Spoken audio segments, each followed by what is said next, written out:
in store for me.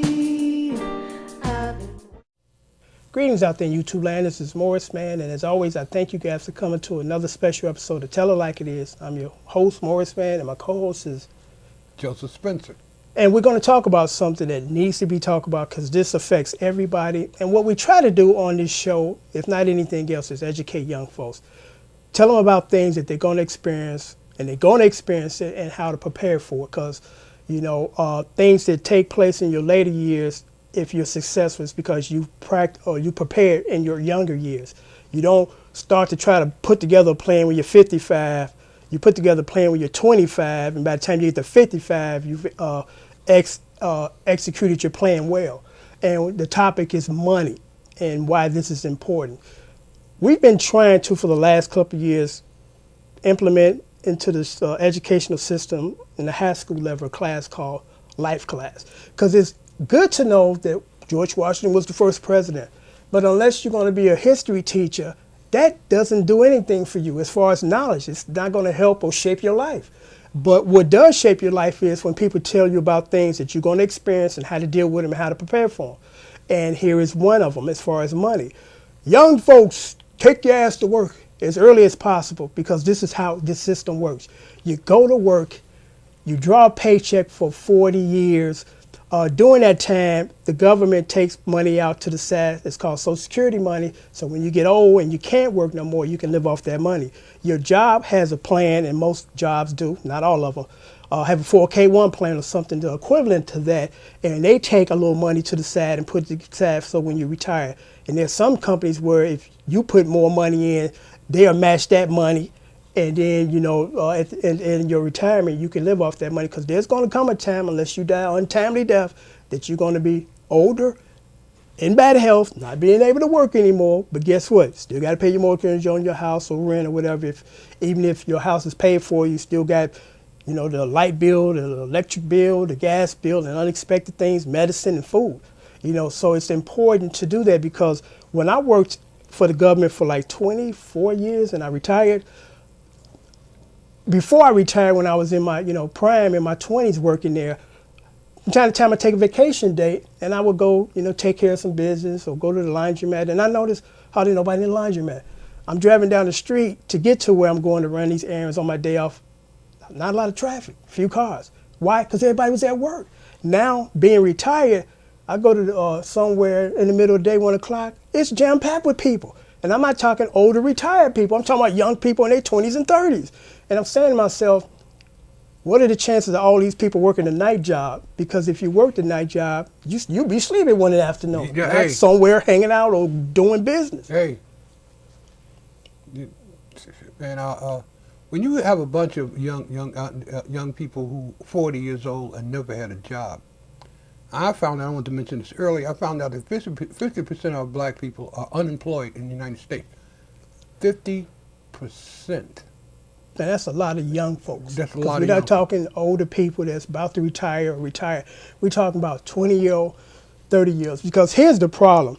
You got some people, unfortunately, that are coddling their grown folks, letting them stay at home as long as they want, and still okay, you can stay here until you put together a plan and get a job and get out of here.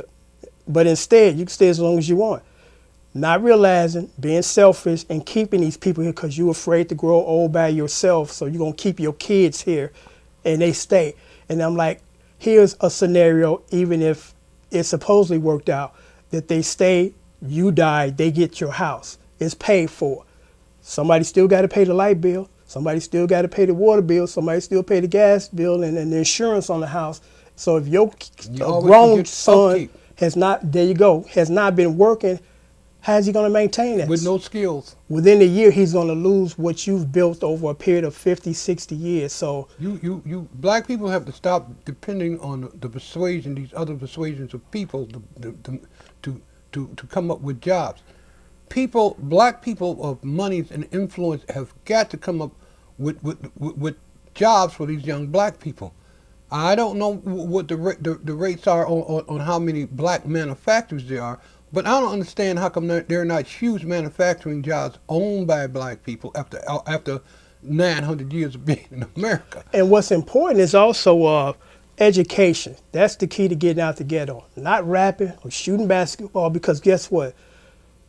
For every one NBA player or sports professional that's on the roster and getting paid and playing, there's almost 1,000 of the guys that apply for these jobs. So 1 in 1,000, and those are the statistics now, because like 15 years ago it was 1 every 500. Now it has doubled. 1 out of 1,000 guys become a professional athlete. So you can't bank on that, because the odds are not in your favor. It's not in your favor. Education is the key. Some way or form, shape or form, you got to get yourself into college, you know, and get a degree and get a good job. I've also seen young black people who got a degree that don't want to relocate to go to other cities for jobs. Talking about they can't leave their friends. And you have a professional job, you have to leave. You have to relocate. So how can you be 26, 27 years old and talking about you're not going to go to this $70,000 a year job? It's the stupidest thing I've ever seen in my life. Yeah. You know. But go ahead. Go, you go. But here is how this whole thing works as far as payroll, because it's interesting, because we talked about this, and this is what spawned this whole topic. There are 3 ways that you used to get paid, or should I say 3 ways. The first way was you got paid every week. A lot of jobs back in the 60s, you got paid every week. Second was every 2 weeks. Then the third one now is you get paid the 1st and the 15th. Now, I came into working on the first one. Then I remember the second one, which was an easy transition, because it was traditional that when you got your paycheck every other Friday, you took your family out to pizza or whatever, either Friday or Saturday.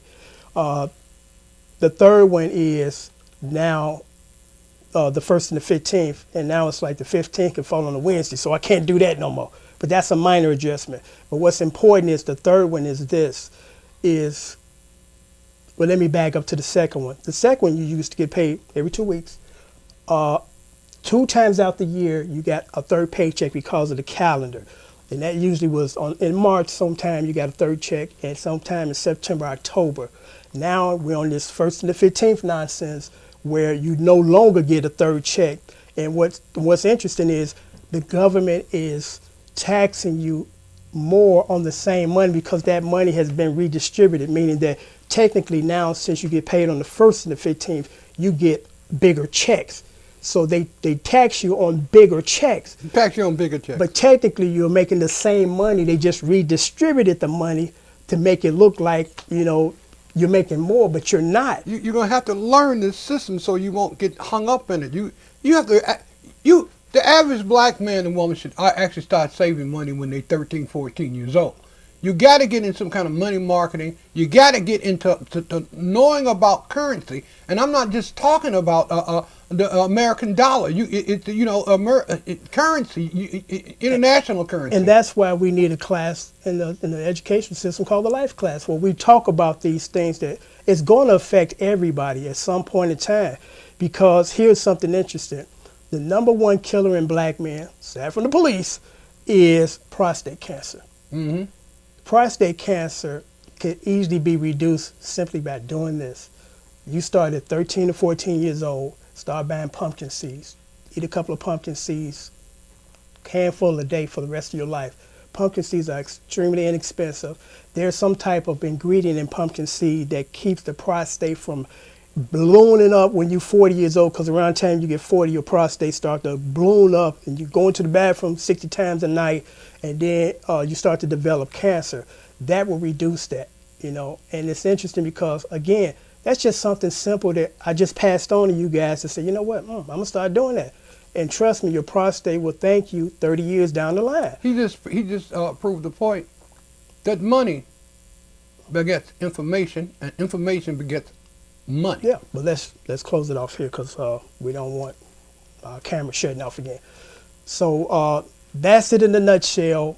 Go out there, start working to build that income for you in the past or in the future, so you'll have money when you're at a stage in your life where you no longer can work, but you still have to pay your rent or your mortgage. Even your house is paid for. Food rate goes up, the bills goes up, gas, light, medication. So, you know, if you're on a fixed income and your bills are still doing this, you got a problem. That's why it's important to start early. And let me just say this quickly. The best advice I can give a young man, especially a young black man these days, Stop going out there having kids with everybody that you're screwing. You know, and there's nothing wrong with getting together with a woman that you like and y'all doing an intimate thing, but don't let a child come out of this reunion as a result of that if you don't plan on marrying that woman or having a long-term relationship with her and your child. That's the reason why we're having problems in our major cities with violence. Young, misguided black men are shooting and killing each other like they lost their mind because nobody whooped their ass when they were younger, like a father in the household that we had, keeping us in check. That's the problem. You could take all the guns in the street off the street today. It ain't gonna change the violence until you change the structure of how things are working and unfolding. Until next time, take care.